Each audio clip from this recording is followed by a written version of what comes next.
Hi hello friends, ಎಲ್ಲರಿಗೂ ನಮ್ಮ ಅಮ್ಮನ ಅಡುಗೆಗೆ ಸ್ವಾಗತ. ನೀವೇನಾದರೂ ಫಸ್ಟ್ ಟೈಮ್ ನಮ್ಮ ಚಾನಲ್ ನೋಡ್ತಾ ಇದ್ದೀರಾ, ನಮ್ಮ ಅಮ್ಮನ ಅಡುಗೆ ಚಾನಲ್ ಸಬ್ಸ್ಕ್ರೈಬ್ ಮಾಡ್ಕೊಳ್ಳಿ. ಹಾಗೆಯೇ ಪಕ್ಕದಲ್ಲಿ ಬರುವ ಬೆಲ್ ಐಕನ್ನ ಕ್ಲಿಕ್ ಮಾಡ್ಕೊಳ್ಳಿ. ಇವತ್ತು ನಾನು ಮಾಡ್ತಾ ಇರುವಂಥ ರೆಸಿಪಿ ಸಿಂಪಲ್ ಆಗಿ ಚಿಕನ್ ಸಾಂಬಾರ್ ಮಾಡೋದು ಹೇಗೆ ಅಂತ ತೋರಿಸ್ಕೊಡ್ತಾ ಇದ್ದೀನಿ. ತುಂಬಾ ಟೇಸ್ಟಿಯಾಗಿರುತ್ತೆ. ರೈಸಿಗಂತೂ ಸೂಪರ್ ಕಾಂಬಿನೇಷನ್ ಅಂತಲೇ ಹೇಳ್ಬೋದು. ರೈಸಿಗೆ, ಮುದ್ದೆಗೆ ಎಲ್ಲ ಚೆನ್ನಾಗಿರುತ್ತೆ. ಅದರಲ್ಲೂ ಕುಸ್ಲಕ್ಕಿಗಂತೂ ನೀವು ಮಾಡಿ ತಿಂದರೆ ಸಖತ್ತಾಗಿರುತ್ತೆ. ಬನ್ನಿ ಮಾಡೋದು ಹೇಗೆ ಅಂತ ನೋಡೋಣ. ಅದಕ್ಕಿಂತ ಮುಂಚೆ ಇಂಗ್ರೀಡಿಯೆಂಟ್ಸ್ ನೋಡ್ಕೊಂಬರೋಣ. ಇಲ್ಲಿ ನಾನು 1 kg ಆಗಷ್ಟು ಚಿಕನ್ನ ತಗೊಂಡಿದ್ದೀನಿ. ಒಂದು 7 ರಿಂದ 8 ಹಸಿಮೆಣಸಿನಕಾಯಿ, 1 ಟೇಬಲ್ ಸ್ಪೂನ್ ಆಗಷ್ಟು ಕರಿಬೇವು, 2 ಟೇಬಲ್ ಸ್ಪೂನ್ ಕೊಬ್ಬರಿನ ಕಟ್ ಮಾಡಿ ಇಟ್ಕೊಂಡಿದ್ದೀನಿ. ಹಾಗೆಯೇ chicken masala 1 tablespoon, 1 teaspoon ಆಗಷ್ಟು ಅರಿಶಿನ ಪುಡಿ, 1 ಟೇಬಲ್ ಸ್ಪೂನ್ ಆಗಷ್ಟು ಗರಂ ಮಸಾಲ, 1 ಟೇಬಲ್ ಸ್ಪೂನ್ ಆಗಷ್ಟು ಅಚ್ಕಾರದ ಪುಡಿ, ಹಾಗೆಯೇ 2 ಟೇಬಲ್ ಸ್ಪೂನ್ ಆಗಷ್ಟು ಧನಿಯಾ ಪುಡಿ, 1 ಇಂಚ್ ಆಗಷ್ಟು ಚಕ್ಕೆ, ಒಂದು 4 ಲವಂಗ, 1 ಏಲಕ್ಕಿ, ಅರ್ಧ ನಿಂಬೆಹಣ್ಣು ಈ ಥರ ರಸ ತೆಗೆದು ಇಟ್ಕೊಂಡಿದ್ದೀನಿ. ಹಾಗೆಯೇ 3 ಈರುಳ್ಳಿನ ಚಿಕ್ಕದಾಗಿ ಕಟ್ ಮಾಡಿ ಇಟ್ಕೊಂಡಿದ್ದೀನಿ, 2 ಟೊಮೆಟೊ. ಹಾಗೆಯೇ ಇಲ್ಲಿ ನಾನು ಕೊತ್ತಂಬರಿ ಸೊಪ್ಪು, ಪುದೀನ ಬಂದು ಅರ್ಧ ಕಪ್ ಆಗಷ್ಟು ತೊಗೊಂಡಿದ್ದೀನಿ, 1 ಗಡ್ಡೆ ಬೆಳ್ಳುಳ್ಳಿನ ಸುಲಿದು ಇಟ್ಕೊಂಡಿದ್ದೀನಿ, 1 ಇಂಚ್ ಆಗಷ್ಟು ಶುಂಠಿ.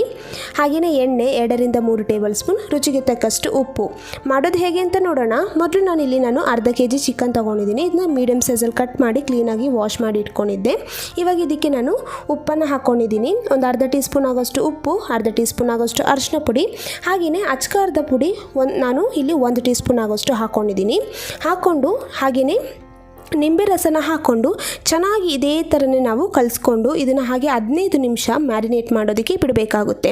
ಇವಾಗ ಇದೆಲ್ಲ ಮ್ಯಾರಿನೇಟ್ ಆಗಲಿ, ಅಷ್ಟೊತ್ತರಲ್ಲಿ ನಾವು ಮಸಾಲೆಗೆ ರೆಡಿ ಮಾಡ್ಕೊಳ್ಳೋಣ. ಅದಕ್ಕೆ ಸ್ಟವ್ ಹಚ್ಚಿ ಒಂದು ಪ್ಯಾನನ್ನು ಇಟ್ಕೊಂಡು ಇವಾಗ ಇದಕ್ಕೆ ನಾನು 1 ಟೇಬಲ್ ಸ್ಪೂನ್ ಆಗೋಷ್ಟು ಎಣ್ಣೆನ ಹಾಕ್ಕೊಂಡಿದ್ದೀನಿ. ಇಲ್ಲಿ ನಾನು 1 ಮೀಡಿಯಮ್ ಸೈಜ್ ಈರುಳ್ಳಿನ ಹಾಕ್ಕೊಂಡಿದ್ದೀನಿ.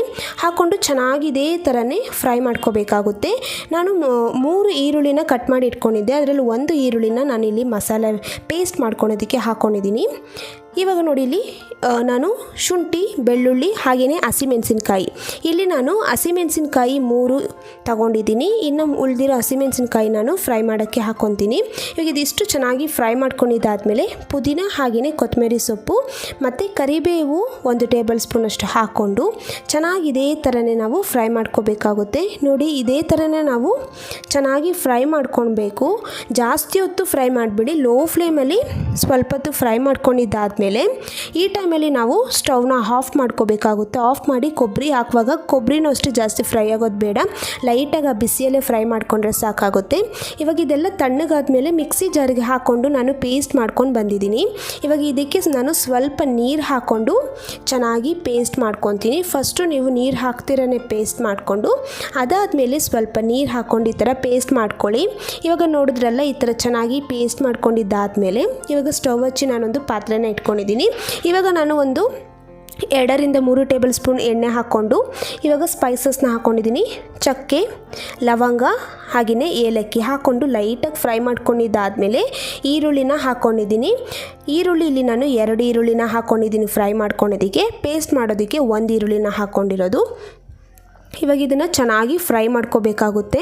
ನೋಡಿ, ಇದೇ ಥರನೇ ನಾವು ಚೆನ್ನಾಗಿ ಫ್ರೈ ಮಾಡ್ಕೊಂಡಿದ್ದಾದಮೇಲೆ ಹಸಿಮೆಣಸಿನ್ಕಾಯಿನ ಹಾಕ್ಕೊಂಡಿದ್ದೀನಿ. ನೋಡಿದ್ರಲ್ಲಿ ಇವಾಗ ಹಸಿಮೆಣಸಿನ್ಕಾಯಿ ನಾನು ಪೇಸ್ಟ್ ಮಾಡೋದಕ್ಕೆ 3 ರಿಂದ 4 ಹಾಕ್ಕೊಂಡಿದ್ದೆ.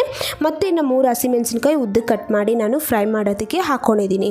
ಇವಾಗ ಇದೆಲ್ಲ ಚೆನ್ನಾಗಿ ಫ್ರೈ ಮಾಡ್ಕೊಂಡಿದ್ದಾದಮೇಲೆ ಟೊಮೆಟೊನ ಹಾಕ್ಕೊಂಡಿದ್ದೀನಿ.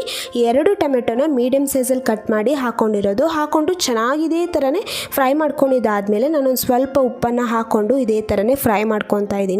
ಇವಾಗ ಇದೆಲ್ಲ ಚೆನ್ನಾಗಿ ಮೀಡಿಯಂ ಫ್ಲೇಮಲ್ಲೇ ನಾವು ಫ್ರೈ ಮಾಡ್ಕೋಬೇಕಾಗುತ್ತೆ. ಟೊಮೆಟೊ ಫುಲ್ಲು ಸಾಫ್ಟ್ ಆಗಬೇಕು, ಅಲ್ಲಿವರೆಗೂ ಫ್ರೈ ಮಾಡ್ಕೊಂಡಿದ್ದಾದಮೇಲೆ ಇದನ್ನು ಹಾಗೆಯೇ ನಾವು ಚೆನ್ನಾಗಿ ಅದು ಬೇಯೋದಕ್ಕೆ ಬಿಡೋಣ. ಟೊಮೆಟೊ ಫುಲ್ಲು ಸ್ಮ್ಯಾಶ್ ಆಗಿ ಫುಲ್ಲು ಸಾಫ್ಟ್ ಆಗಬೇಕು. ಈ ಥರ ಆದಮೇಲೆ ನಾವು ಮಸಾಲನೆಲ್ಲ ಹಾಕ್ಕೋಬೇಕಾಗುತ್ತೆ. ಇವಾಗ ನೋಡಿ, ಇದೆಲ್ಲ ಚೆನ್ನಾಗಿ ಫ್ರೈ ಆಗಿದೆ. ನೋಡಿ, ಇದೇ ಥರ ಎಲ್ಲ ಚೆನ್ನಾಗಿ ನಾವು ಒಂದು 2 ರಿಂದ 3 ನಿಮಿಷ ಇದೇ ಥರನೇ ಚೆನ್ನಾಗಿ ಫ್ರೈ ಮಾಡ್ಕೊಂಡಿದ್ದಾದಮೇಲೆ ನಾವು ಮೊದಲು ನಾನು ರುಬ್ಬಿಟ್ಕೊಂಡಿದ್ನಲ್ಲ ಮಸಾಲನ, ಅದನ್ನ ಹಾಕ್ಕೊತಾ ಇದ್ದೀನಿ.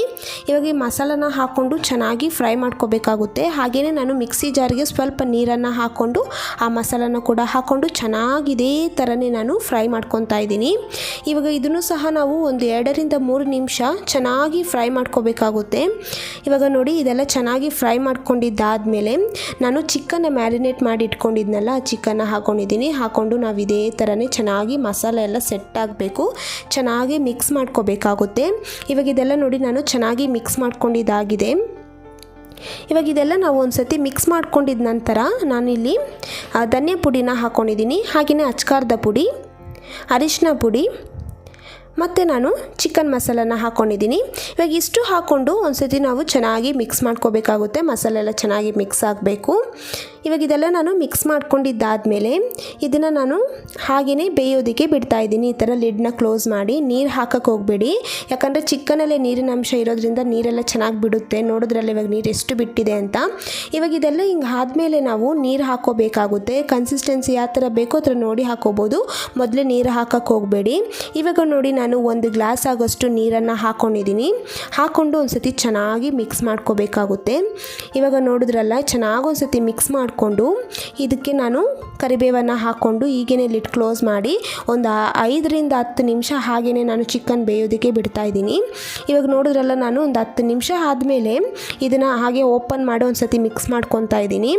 10 ನಿಮಿಷ ನೀವು ಮೀಡಿಯಮ್ ಫ್ಲೇಮಲ್ಲೇ ಬೇಯೋದಕ್ಕೆ ಬಿಡಬೇಕಾಗುತ್ತೆ. ಇವಾಗ ನಾನು ಗರಂ ಮಸಾಲ ಹಾಕ್ಕೊಂಡು ಒಂದು ಸತಿ ಚೆನ್ನಾಗಿ ಮಿಕ್ಸ್ ಮಾಡ್ಕೊತಾ ಇದ್ದೀನಿ.